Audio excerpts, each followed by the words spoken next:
Hello everyone, Happy New Year from Solo RPG Actions. This is going to be very unconventional, but trust me, when you see how this works, you'll understand exactly why I chose to do this. This is Ember. Well, this is the Ember Adventure, but it's running off of Crucible, a system exclusive to Foundry's virtual tabletop. I have played this before, and I have to say, it's really intuitive with how everything works. So we're going to be walking us through, not exactly a full session, but rather like a full general feel of how this game works. Because this is in beta, and it's only accessible for people who are paying for the Kickstarter or who are paying for beta access. So essentially, this is in its very, very early days, so I want to tackle this in a completely different manner than how I handle most other games.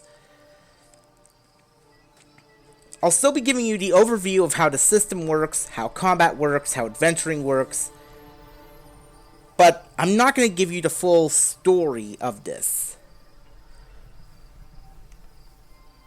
As you can see, we have Crucible, the actual system, but we also have Ember, the adventure.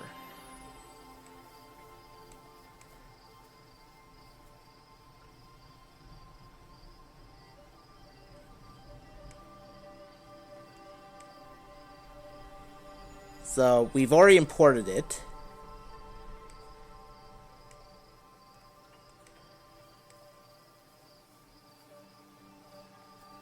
Here we have the Welcome to Crucible. We also have a different sort of playtest called the Ring of Valor, but I believe that's just a combat mode.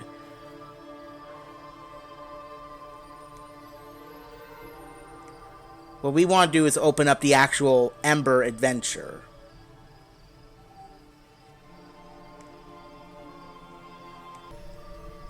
So here we have it. Welcome to Ember. Ember is a vast world of rich history, vibrant cultures, imaginative places, dramatic conflicts. As a game, it's both an original fantasy setting and a long-form campaign of epic scale. Again, we're not going to get into a lot of all this, because again, this is like a sort of open beta, closed beta. I don't really know what this is supposed to be, but essentially,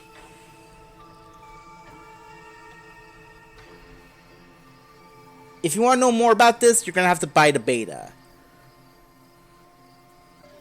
And it's also in open testing, so, but it can actually also run on 5th edition. Specifically the 2024 era rules. But we're going to be running off of Crucible, the original tabletop game system made for Foundry.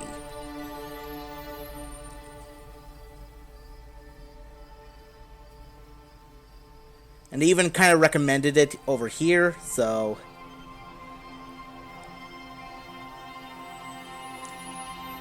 Alright, so getting started, we could look over the setting information, but I think we'll have to learn about creating our characters. And character creation is a set of choices made at the beginning of the game which impacts many different aspects of the gameplay and our character's persona. And I think it's your basic standard of how we can create characters. So, let's make one right now. We'll just make a very generic character here. Jack.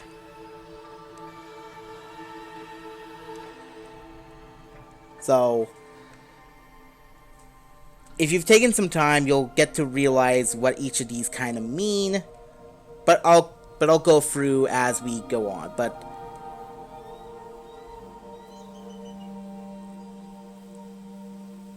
this is kind of interesting. We get to know why or how our character is on this stray half caravan. So, we'll keep an eye out for that. Right now, though, what is our ancestry? And we have a bunch of different options. We have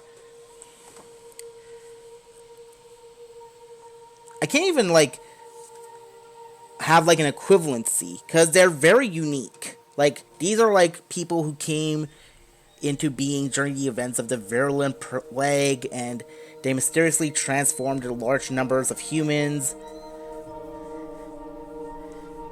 They're very resistant to poison. They're very shiny and all that. You have like these serpentine beings. You have these, like, they're very unique. Like sometimes you'll have like something that kind of resembles like, I don't know, Dragonborn, but like they look very distinct. I'll just go through all of them just to show you all the varieties they have. But of course we have humans.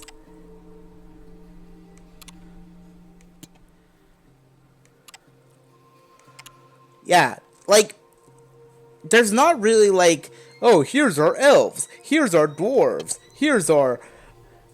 Like, they all have, like, very, like... I would even say, like, this is like advanced Pathfinder in terms of, like, how, like, diverse the ancestries are. Like, this looks way too cool for me not to say I want to pick this guy instead. And then, of course, you have the Aster, which is essentially like... I want to say, like, half? But let's go with human instead. Pure human. And then our attunement. And again, this is kind of unique. It's not like just straight up what it is. We're essentially like, what are we attuned with?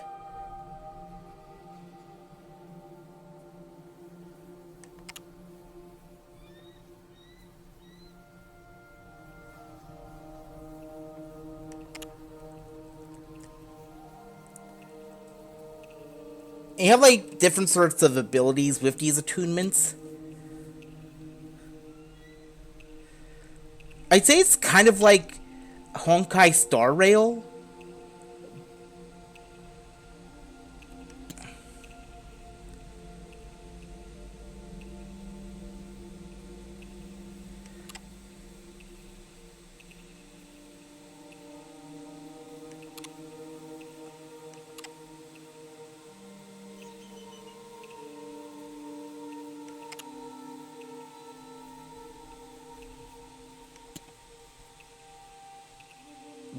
But essentially, what they outright give you at the moment is like resistance to damage.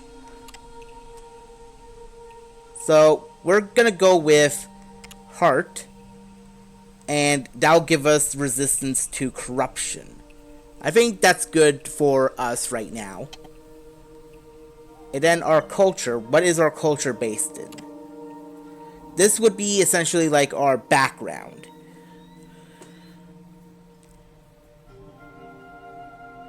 So we have our peaceful people. The text kind of gets cut off, but whatever. We have like our marine faring people. I think this is more like a moon worshipping group.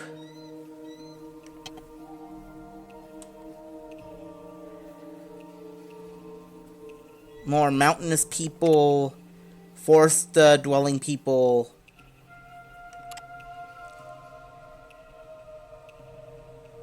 Very cultured people.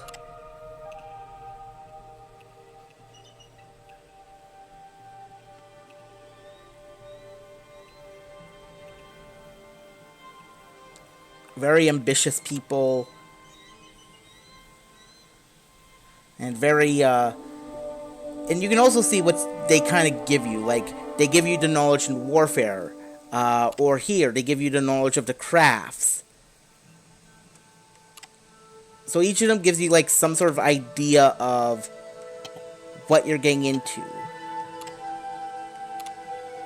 I think for this, we'll start off as, like, a humble crafter. if you hover over these, it's like, oh, we haven't really updated this to include these mechanics. So now we go into our path. And like before, they're not exactly like traditional classes.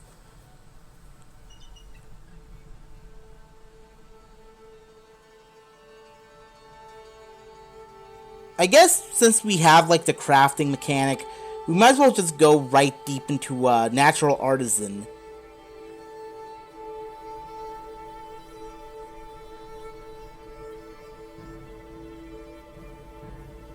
And then we just up our points from here. Let's just bump all our points up right here, and then there we go. I think that works.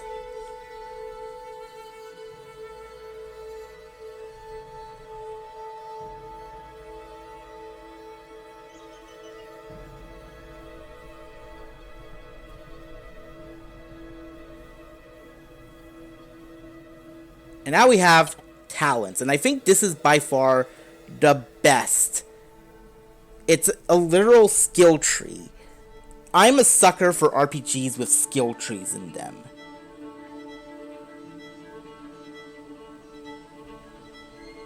So we go back and we see that we have Wilderness Novice, which is a toughness of 2, and Society Novice, which is a wisdom of 2.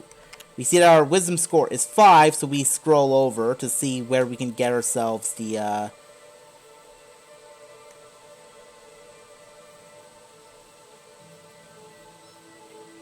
thing.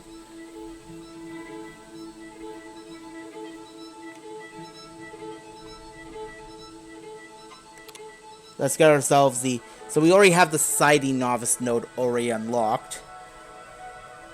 So let's go ahead and unlock the Cooking node, the Diplomacy node,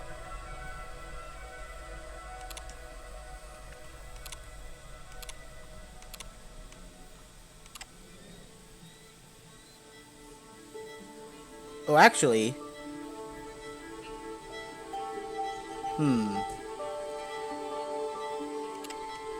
Yeah, let's dump our points into a... we can also look at these ones where it's actually our craftsman thing. Ooh. Oh, that's actually cool. It's actually tying in all our established characters. But let's stay the course. Let's do Medicine Novice. And that is completed. And finally, we create our character. He starts nude at the start. Let's get his hair, at the very least.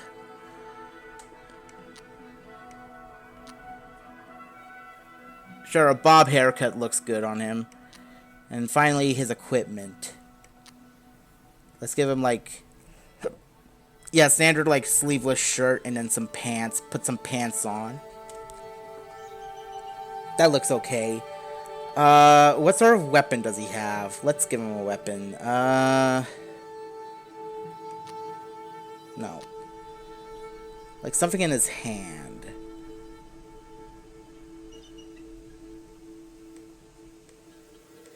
Okay, yeah, so...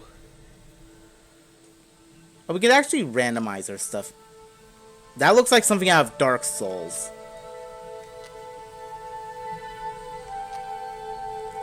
Okay, I guess that works. Let's click complete. So here we are. This is Jack. Let's add them to the party.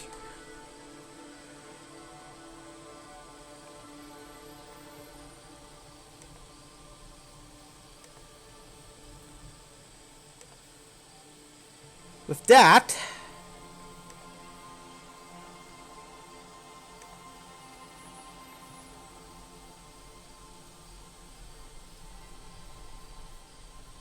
Obviously, the reason why he was hired, I guess that he's hired. That's literally it. So now we activate...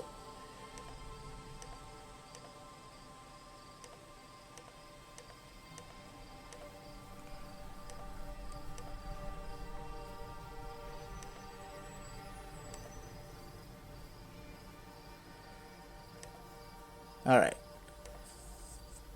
I also say like I should warn there's spoilers, so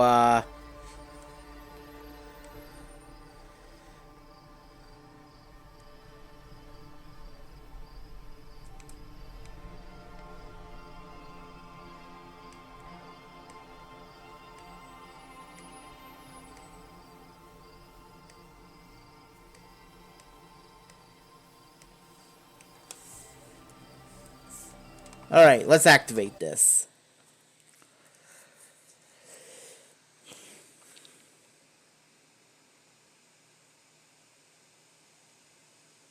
All right. The party is part of the Strayhurf caravan, traveling from Casla Brava towards the small mining town of Herkas, but still several days away from town at the outskirts of the Forest of Stone. As the caravan makes camps for the night, its leader, Argaban Swift, regales the company of Embers' history.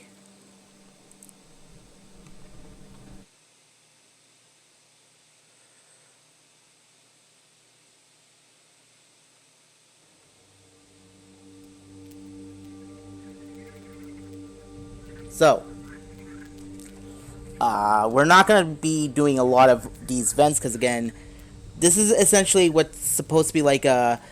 This is what a game master is supposed to do for its players. So we'll assume that like we're learning about the shattering,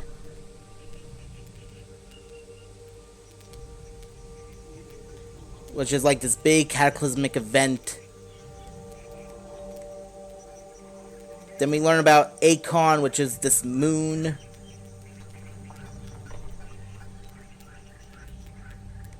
And then next we meet up with Agraban Swift and Anarchist or Anchraist. I think what I'll do, if I'm able to. Oh, and this is actually a really nice thing. We can actually it's not like very bright, but as you can see, we have like this whole campsite scene where we can actually meet and interact with these characters. I think what I'll do is open up the party sheet.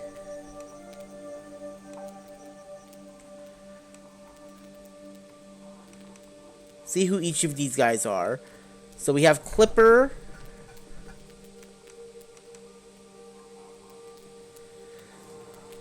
and Carwrist, Argaban Swift, Sin Marmot, and lastly, Lila Sevher. This is a ragtag bunch of misfits. How do I add them to the party?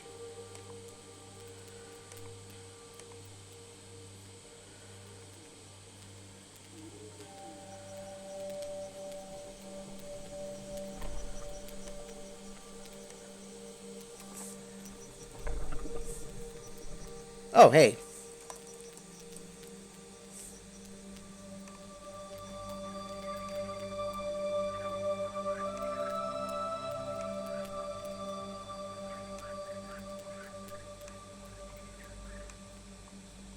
Perfect. So, 6 members. Our median level is of 2. I'm like the one person that's kind of like holding everyone back, though. So, yeah. Yeah, that's gonna be sad. I kind of want Jack to have like his own sort of like avatar to be like chilling with these guys, though, but I can kind of see why that's the case.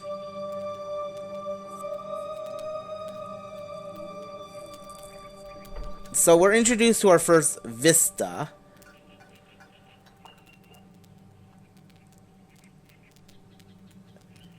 Which I assume is basically like the scene we're seeing right now.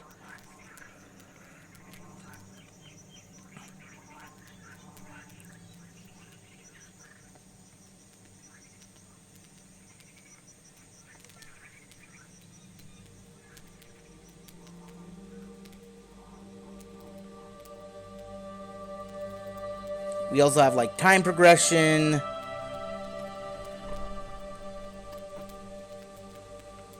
Oh, we do get to meet companions in certain scenes, but I kind of just shot the gun, jumped the gun, and just added them.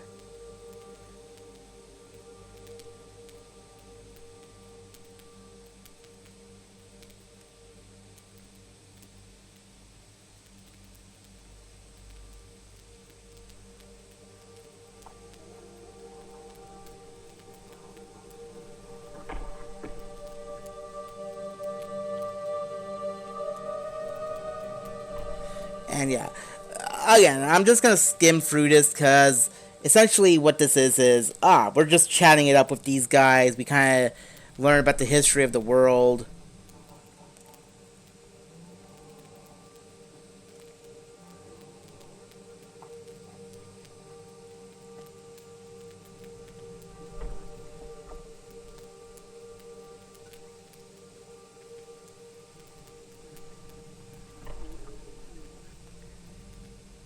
We kind of learned that, like, oh yeah, Argoband is kind of he's genuinely proud of his caravan and the entrepreneurial success.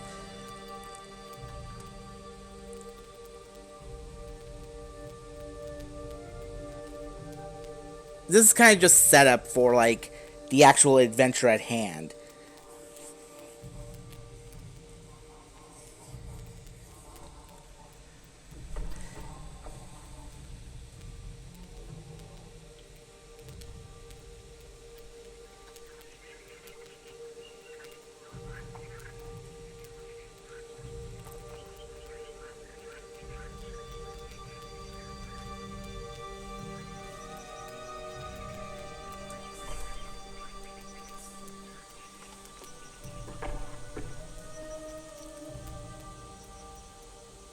There's a little bit that's kind of cool where, like, you can discover, like, this little rock that came from the moon, and then you get, like, a +2 boost to one standard check within the next 24 hours.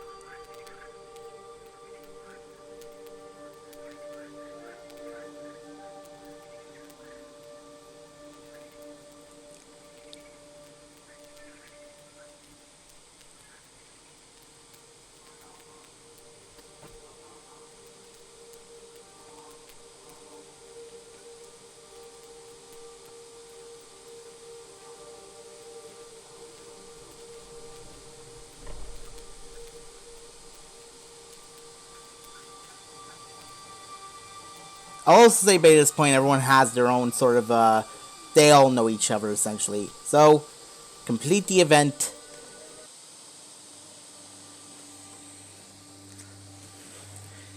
So essentially it just assumes that time has passed since this. And now we get to our next sort of, feature, where now we get to explore the area. So,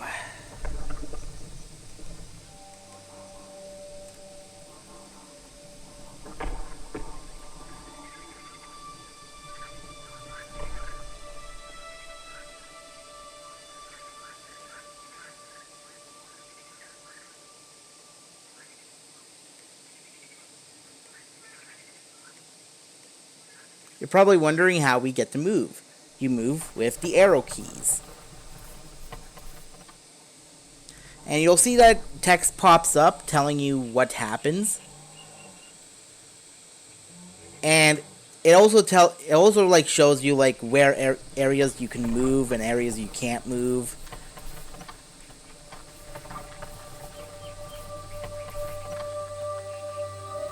But something else that's cool is that you can actually drag and drop to essentially move it to different areas.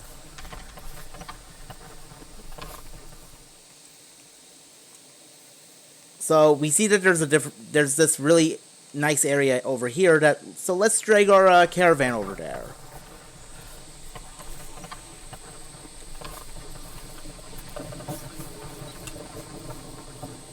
So we see that it's a giant's moonstone. You see that it's a monument that lies on the southern side of the road. Party encounters a giant moonstone, so let's check it out.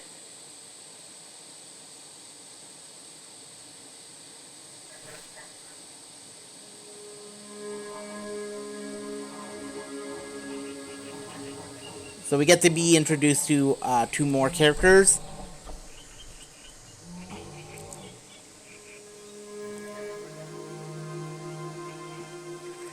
But now we get to do our skill check. We get to examine the obelisk.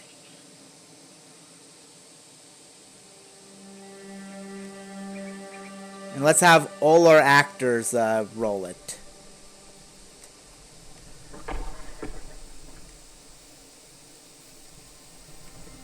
Unfortunately, it doesn't really work like that.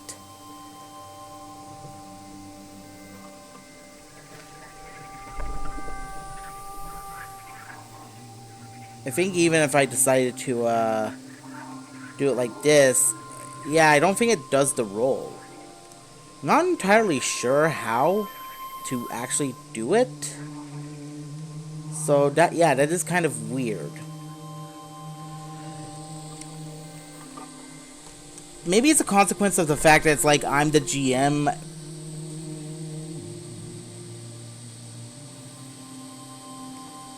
Or maybe I have to request the role, and it's like no users present who can handle the roles as the following actors. Maybe I have to assign it to myself. Configure ownership.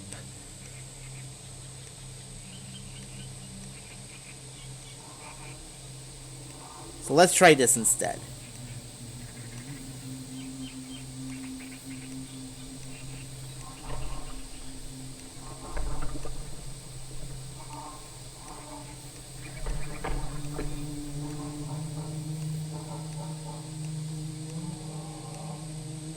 Alright, we got that, and then that. Let's eliminate Caravan, and then include Jack into the mix.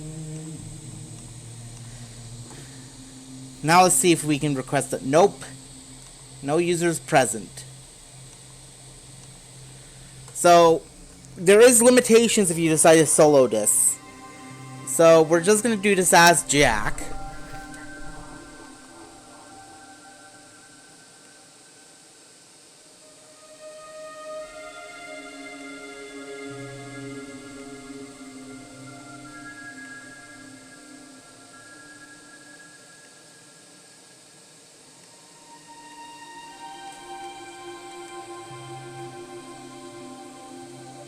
And as you can see, the rolling is actually a lot different. It's not a base D20 roll, it's free D8. But for this, we're just going to see what the roll is. It's a critical success. The dice total is a total of 18. 8 to 8. Plus 2 makes 20. It's a critical success. So we recognize that the architectural style and revered ruins of the monument mark that it's a relic of Shent, an ancient culture of giants which collapsed after the shattering. It must be at least 2,000 years old. Because of the critical, we'll also say that one of the markers is sheltered by a nearby cliff and therefore markedly less worn out than the others.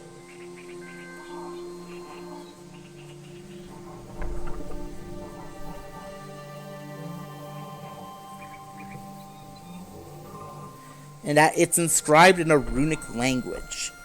But that's as far as they know, because they would have to have the language of Path War to actually decipher the runes. That actually makes me think.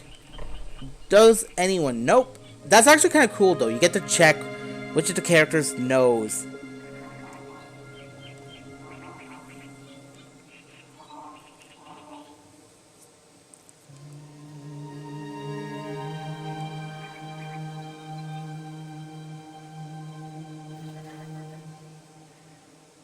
However, Clipper does have some knowledge of this, thanks in part to their sign-born language, or glyph speak. So, I say this would be a society roll. We'll make it a 13 as well. Unfortunately, it's a failure. They don't really know much. And that is essentially the extent of what they know. They just know that it's a giant statue, a giant moonstone that survived the shattering. There's some unknown language that not even their glyph speaker can know about. So, that's all they know.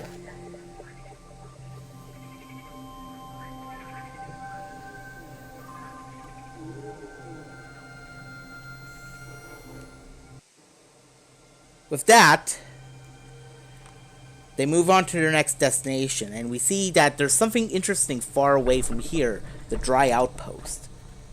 So let's move over here.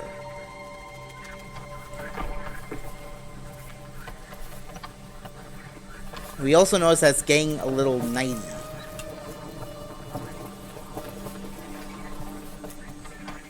A little dark. Our characters are still persisting regardless. But I think we're gonna have to take the rest soon.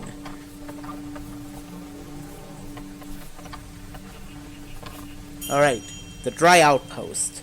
We spy some ramshackle buildings of hand-laid stone, weathered timber below the trails, towering verdant cliffs, and dilapidated structures of this remote outpost, all bare unmistakable. Alright, let's take a look.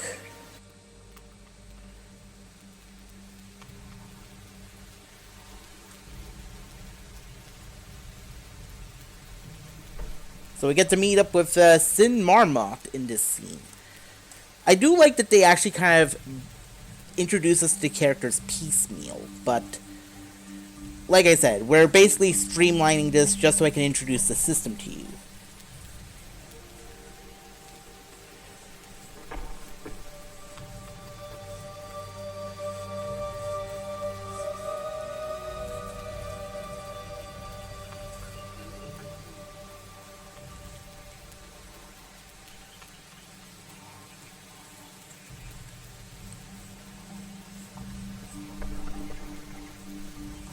Unfortunately, we don't really have any knowledge of the moons, so we're gonna have to click on a complete. Actually, wait. 3 of our characters do notice something. That another group has camped here fairly recently, telling from the burnt campfire. I don't think they've critically succeeded though, so...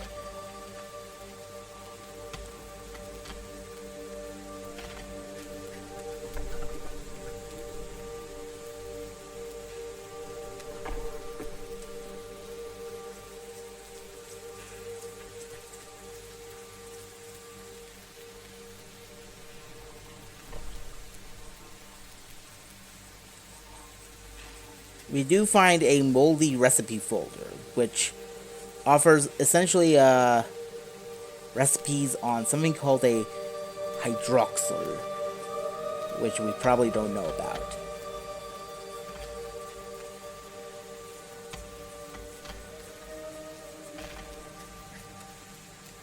So, we complete the event.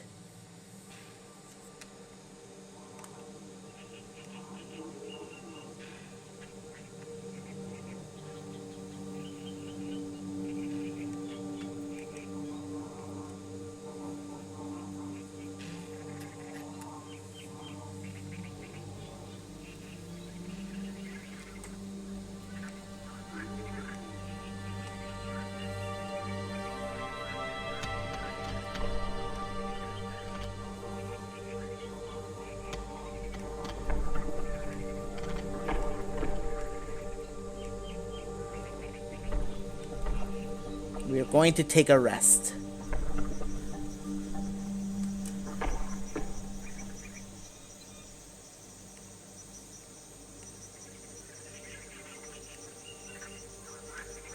We see now that there's an ancient door over there, so we are gonna try and go to it.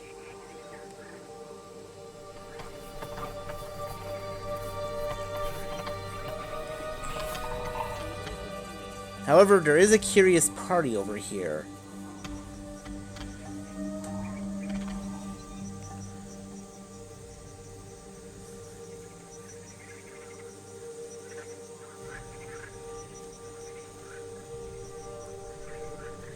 Do not disturb unofficial business.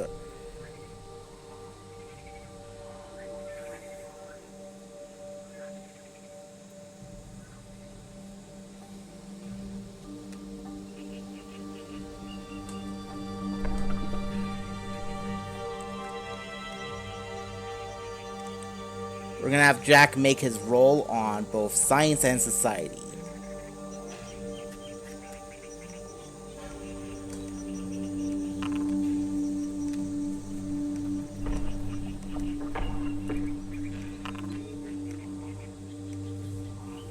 He succeeded on society.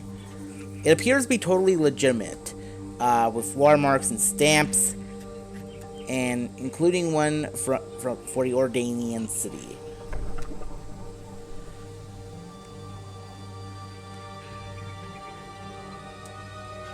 And that belongs to the Anarchium, which is where Jack is from.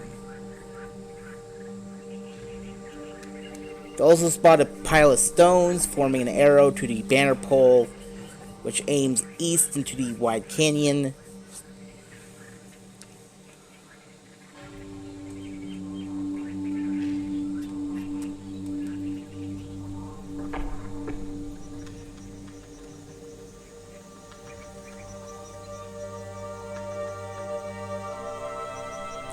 So yeah, I think east is our best bet.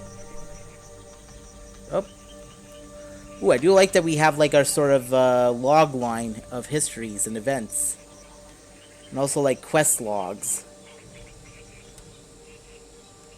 And discoveries and bestiaries. And also characters that we met.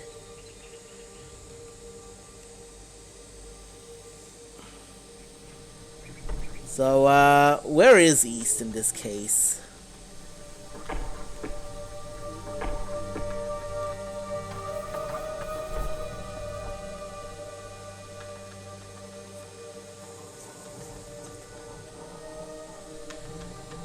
Is there like a compass?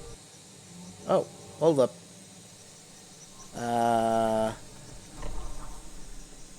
Oh, that's cool. We get to see the world map.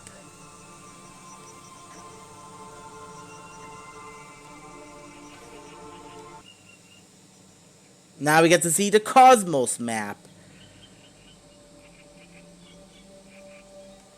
In case we ever want to go into space, you know?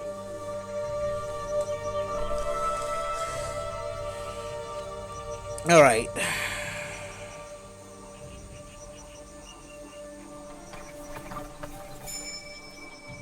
Alright, this was the right path. So, we encounter a campsite of an adventuring group called the Fulgurite Blade, preparing to open a great stone at a gate nearby. So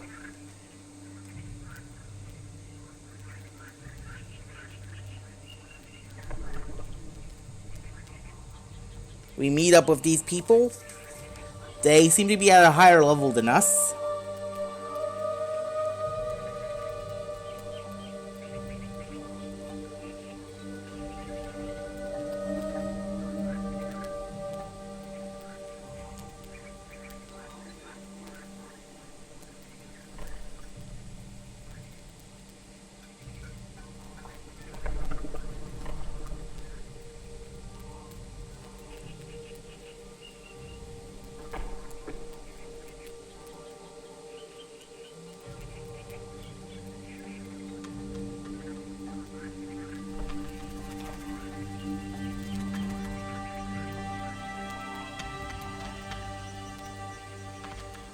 They seem to be chill.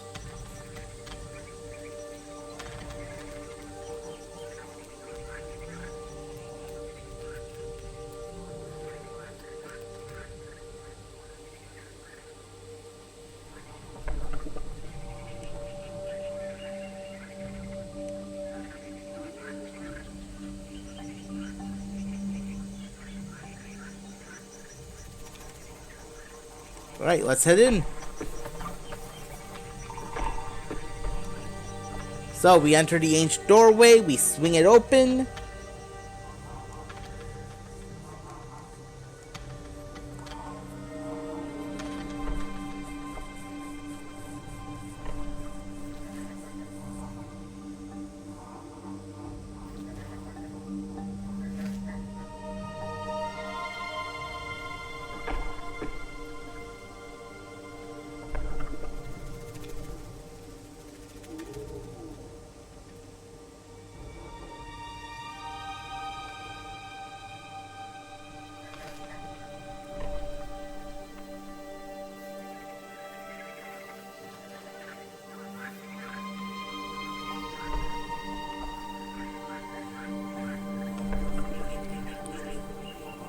I guess if I just succeed in any of these checks, we just do it.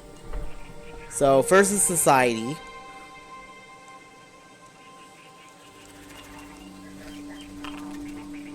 Then science. And then finally arcana.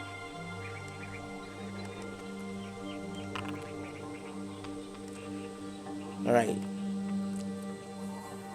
Yeah, critical success. We, let's just say we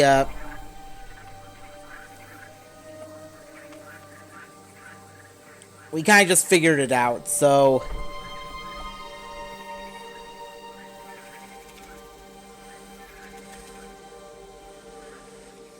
Oh, I guess they kind of assist as well, but we don't need the Blades' help.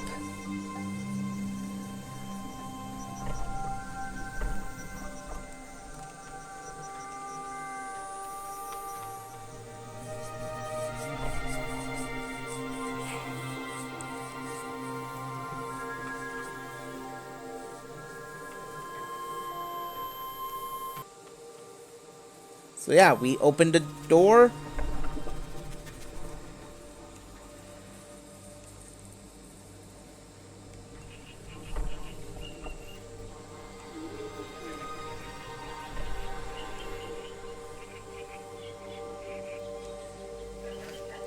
Oh, that's cool. Now what awaits us is more stuff.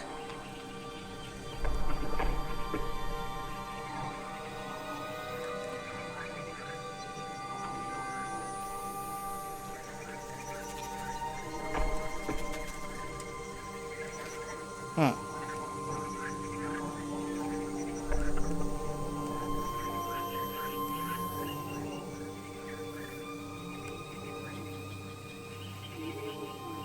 I kind of thought that like it opened.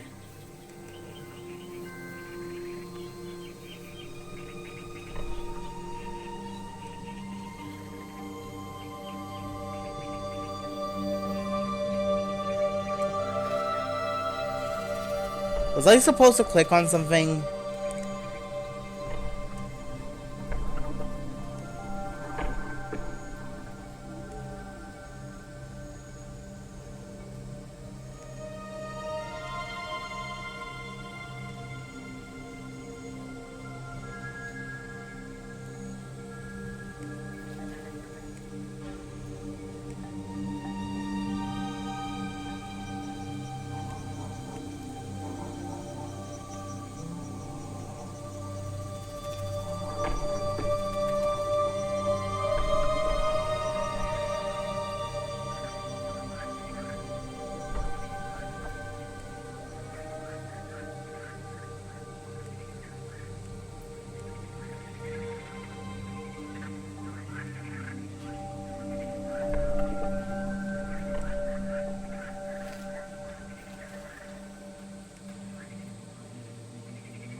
There's still some other stuff over here, but...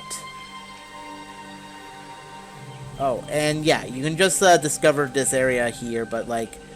I'm trying to get past this door, so...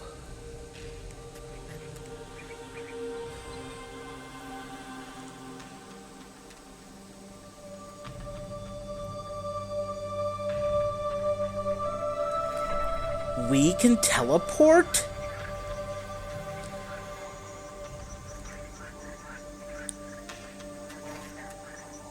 Okay. We can try that. Unconstrained movement.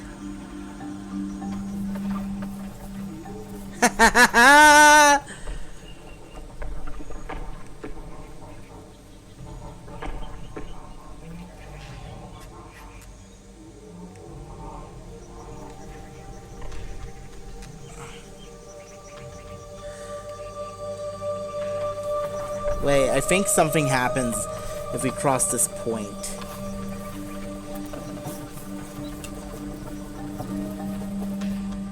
Ooh, Kaleidoscope Caverns. A breathtaking sight unfolds before you.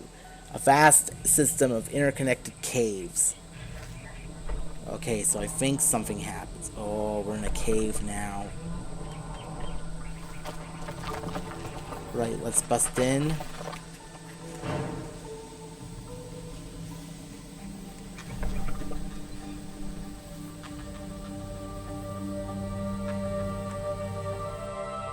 So,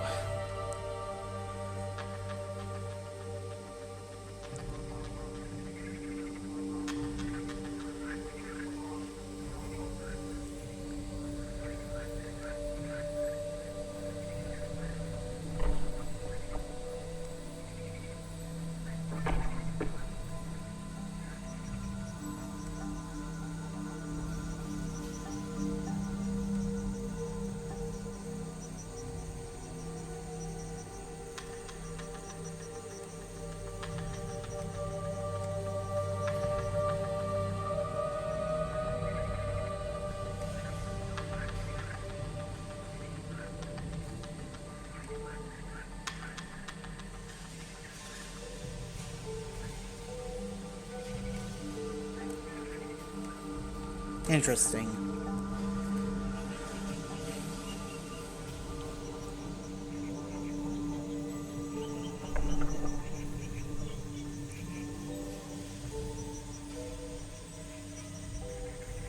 All right, Jack. Let's roll this stuff. Science or Arcana?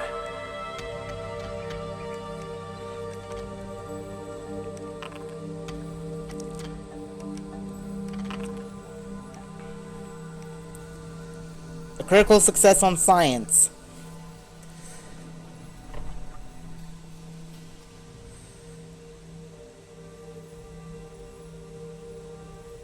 Well, I think they have to actually see it first.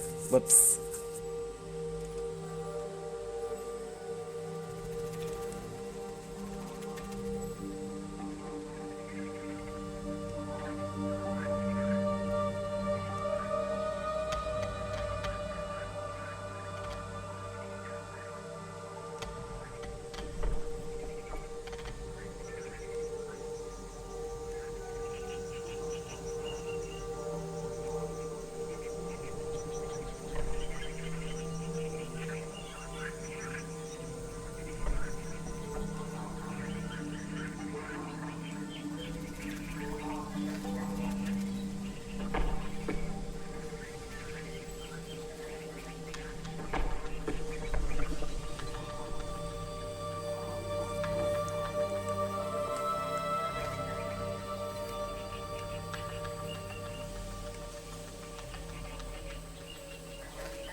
Like, I know I'm, like, spoiling, like, a whole lot, but I'm trying to find the door thing.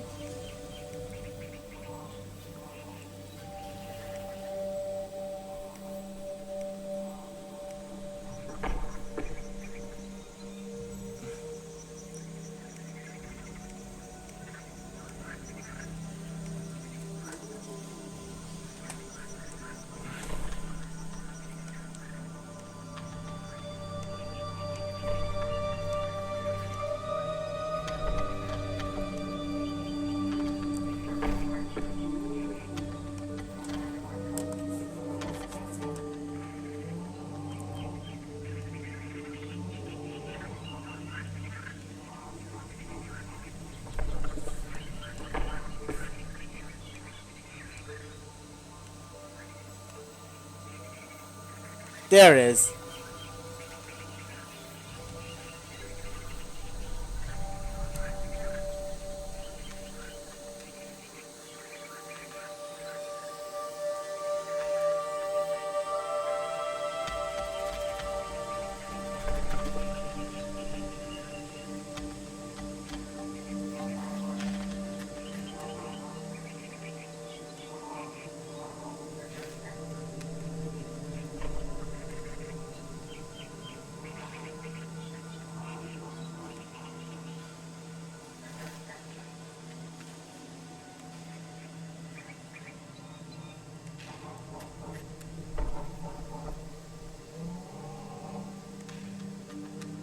So I think I may have screwed up somewhere.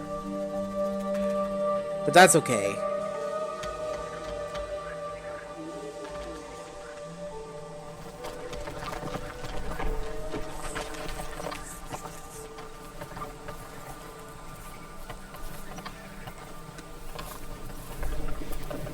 We're almost an hour into this.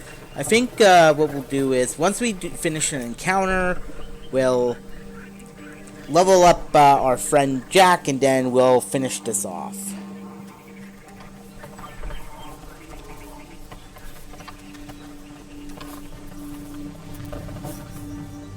Alright, so there's the Shent Moon Temple.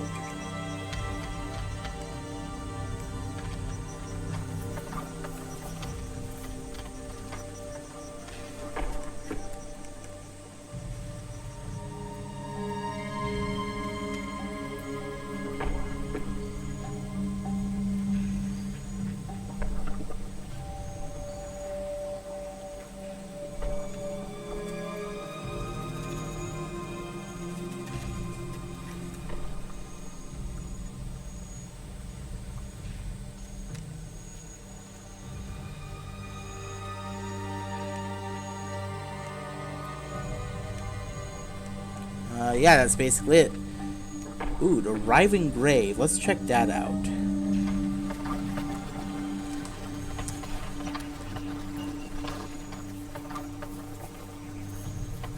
Probably shouldn't be doing this at night, but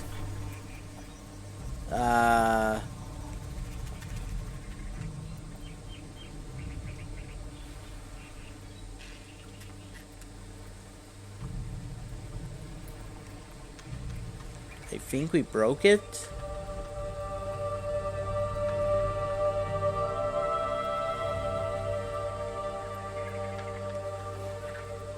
I think we just sequence broke the game.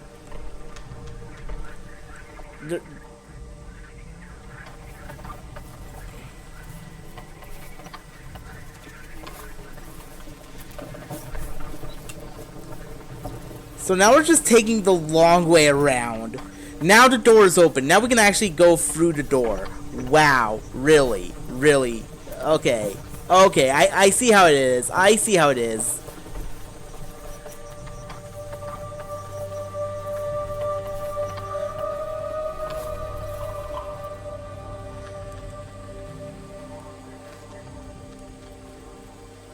Okay, so now we get to actually do the event with these guys.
Alright, so let's just do this. Let's just trigger an encounter. So here we have our characters, and they've encountered what's called a hydroxyl. Jack is going first.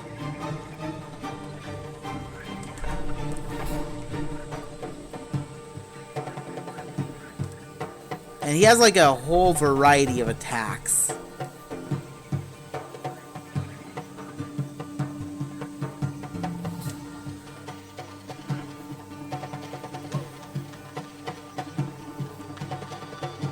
And talents.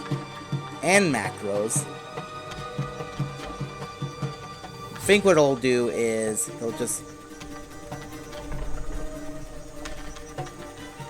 he'll go over here. Confirm.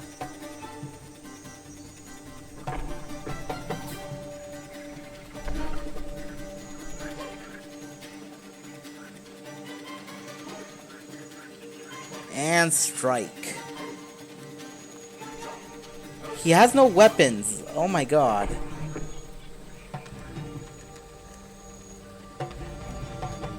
That's like the first thing he needed.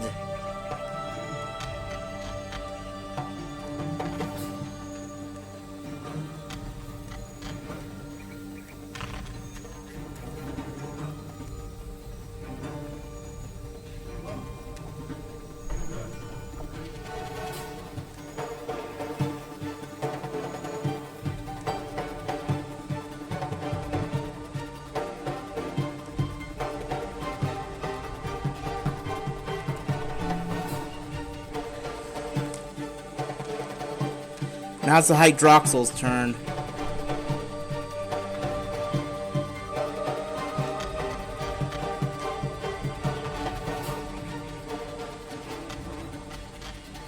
It's just gonna thrash at him.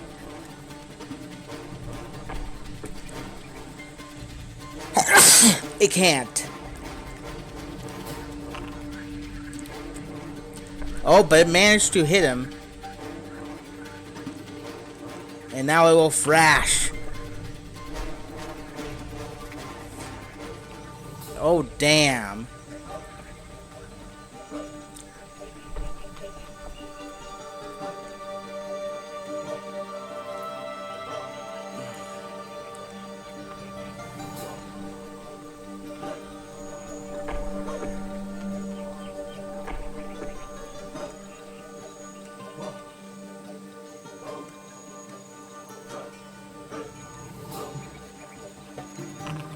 Ooh. We love those. We could do another fainting strike.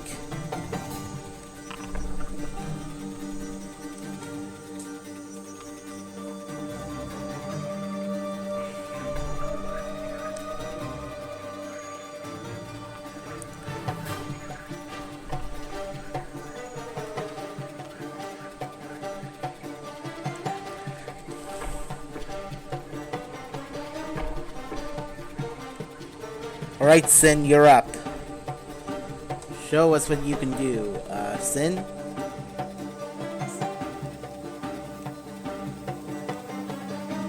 Oh. Yeah. Okay, Sin? So Sin has spells.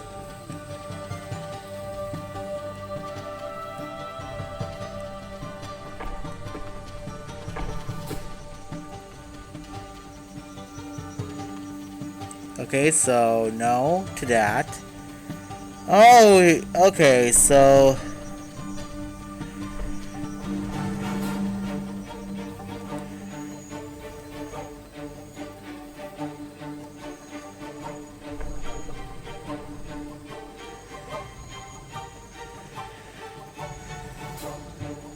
oh, that's cool. You actually need to go up,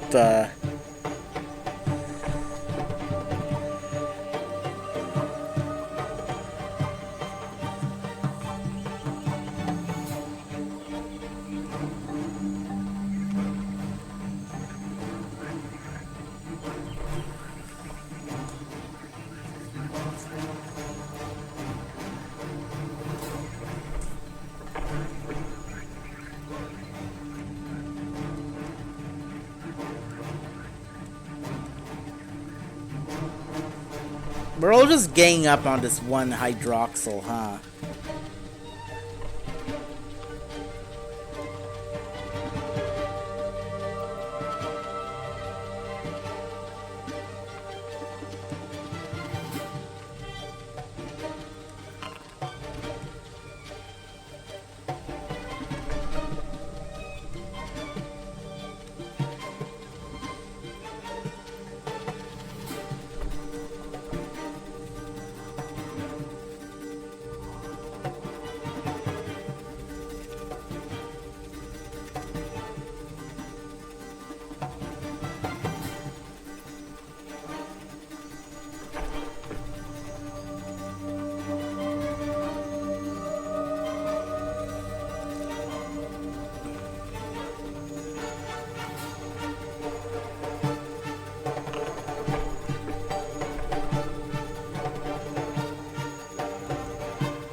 Okay. Oh, the axolotls go. Oh. Oh, crap.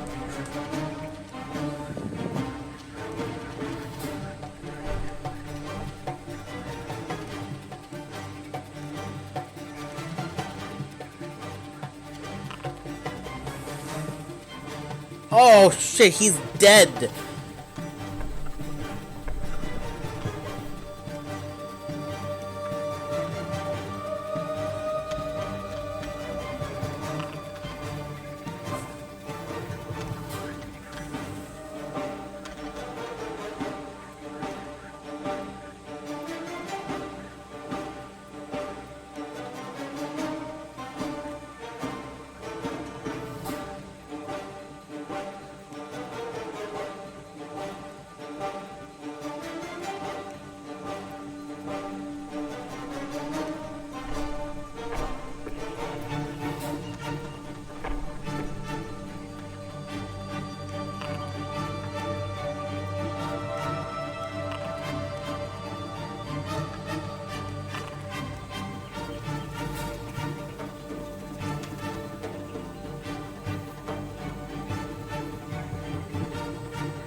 Alright, it's all up to you.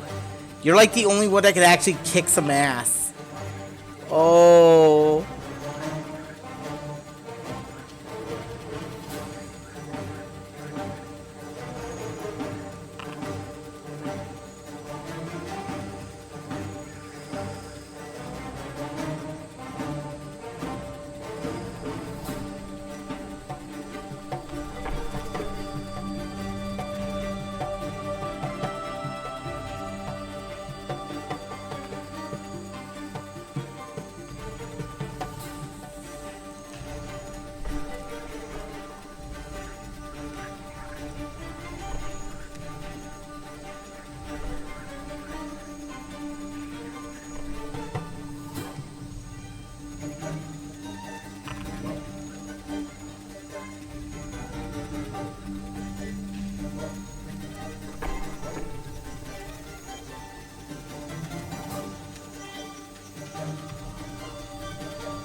Come on, finish him. Oh, so close.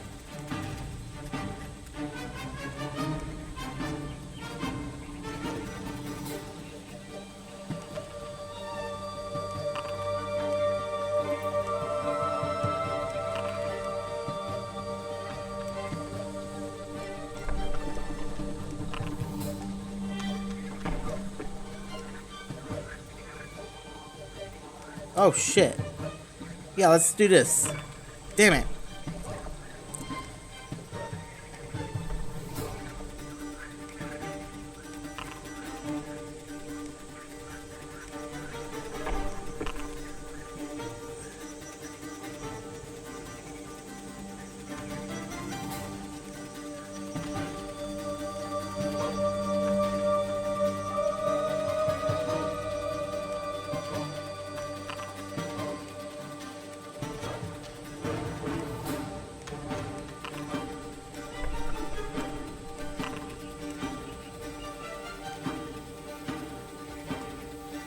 Okay, now it's the Hydroxyl's turn. It only has 3 HP left. Are you kidding me?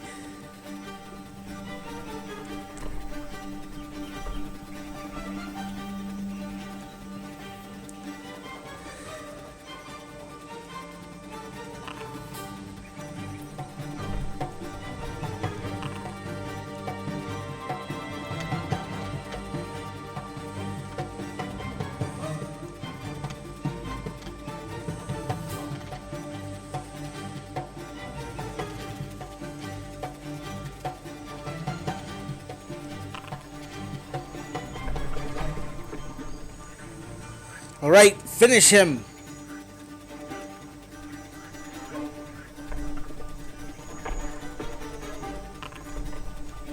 Let's go! That's the encounter.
I said it's worth a milestone for everyone. Well, except for Jack, who's dead.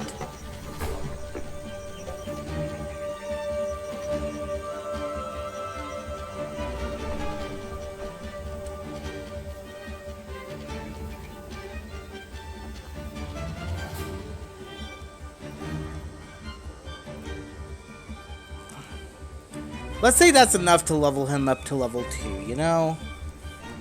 Just so that we can get the leveling up out of the way.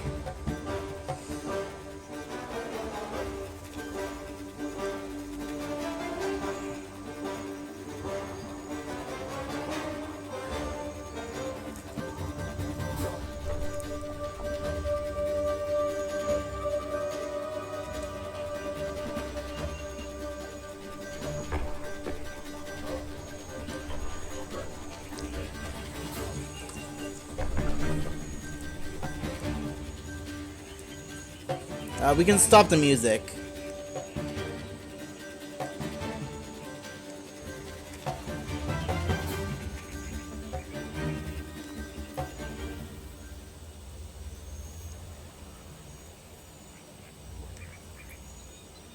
Oh yeah, we have like a good selection of music.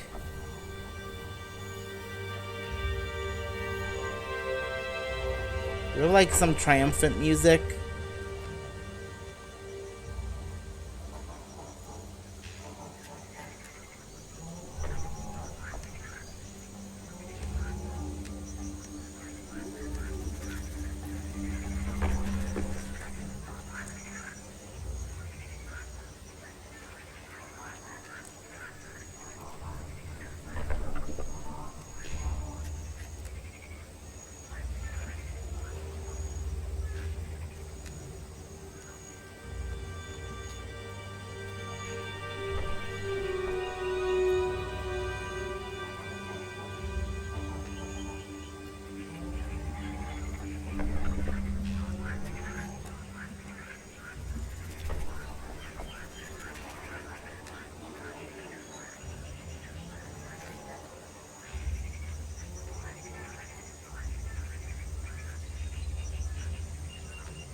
Okay, so we can only adjust one of our points.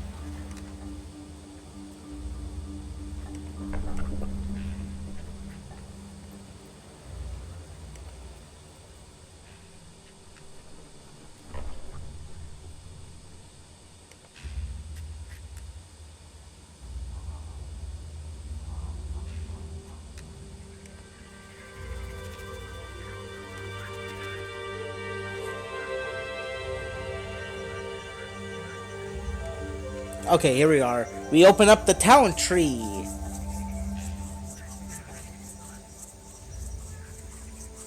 Just wait a bit, guys.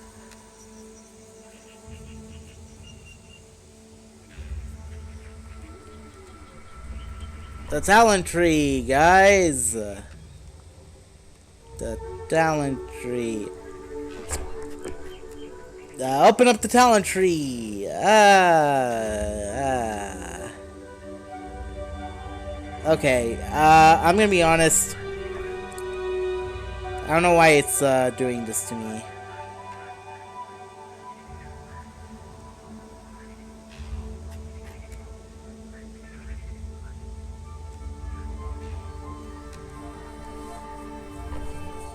It was fine when I was creating the character, but now it's like, what's the issue? Does it need to be a larger screen? Oh, and we can also,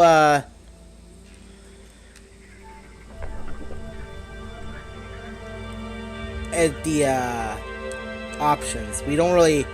There's not really much, I don't even know what, Crucible Tongs really does. I think it's just like an auto matter or whatever.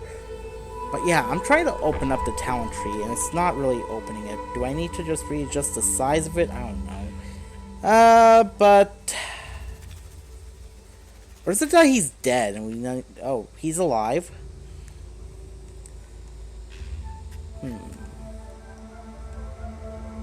That is weird.